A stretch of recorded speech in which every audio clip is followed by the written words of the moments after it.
Ya, selamat sore teman-teman dan saudara-saudara saya kasih dalam Tuhan. Nama saya Ariel Zafni, biasa dipanggil Ariel atau Ezra. Berumur 23 tahun, seperti biasa. Seperti biasa.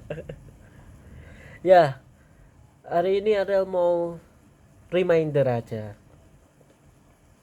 bahwa kita itu terkadang kita itu terlalu terperangkap akan kapan ya Tuhan datang, tanggal berapa ya, tahun berapa ya, hari apa ya, minggu keberapa ya. Kita terlalu terang perangkap seperti itu sehingga kita lupa bahwa daripada seperti itu lebih baik kita mempersiapkan diri, seakan-akan Tuhan bisa datang kapan saja. Tuhan bisa datang tahun depan, Tuhan bisa datang detik ke depan ini, Tuhan bisa datang kapan aja yang ia mau, dan tidak ada yang tahu. Di Alkitab dikatakan bahwa ia akan datang seperti pencuri yang akan mencuri, mencuri jiwa-jiwa. Jadi daripada kita pusing-pusing kapan ya, kita mencari kapan ya, malah tersesat nanti. Dan Tuhan sendiri berkata bahwa jika ada orang yang berkata bahwa Tuhan ada di sana, Tuhan ada di sini, oh Tuhan datang tanggal ini, oh Tuhan datang tanggal itu, atau saat ini atau saat itu, mereka adalah orang yang sesat. Mereka adalah nabi yang sesat. Daripada kita tersesat, siapkanlah dirimu. Seakan-akan Tuhan bisa datang detik ke depan ini. Dan orang yang siap untuk second coming atau rapture atau kedatangan Tuhan yang kedua kali bukanlah orang yang percaya sama Tuhan,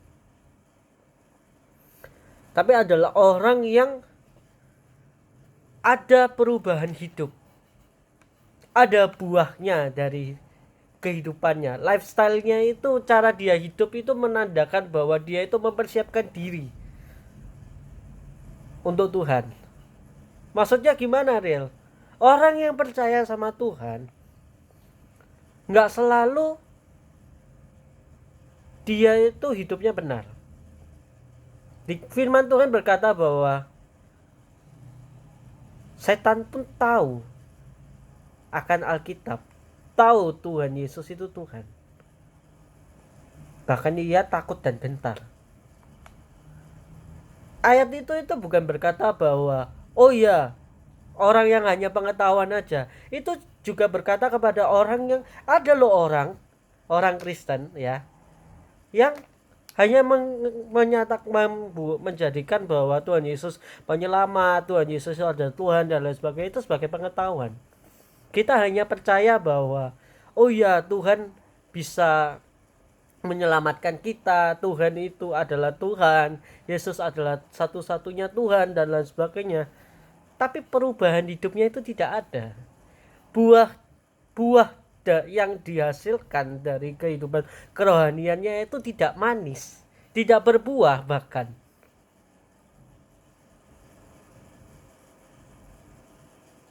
Bahkan kehidupan seperti kayak dosa-dosa yang belum terselesaikan, masih ya nantilah, masih lama. Kita belum mengampuni orang, kita belum ada hal-hal yang sudah Tuhan suruh tapi kita belum lakukan. Ya itu menandakan bahwa kita belum siap. Karena seperti yang Adel bilang tadi, orang yang siap itu adalah orang yang berusaha. Berusaha untuk mempersiapkan diri.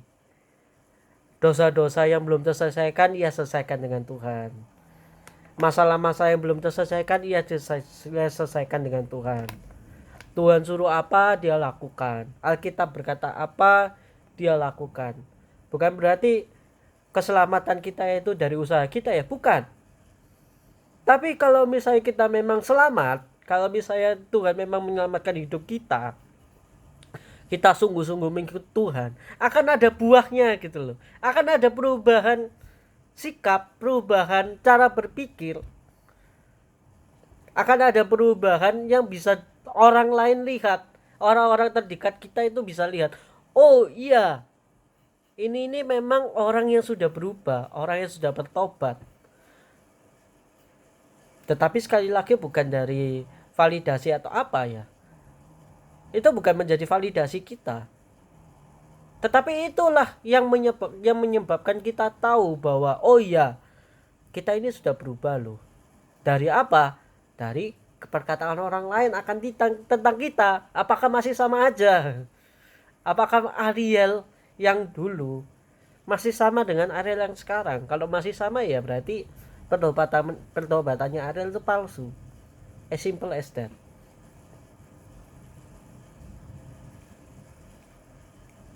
Jadi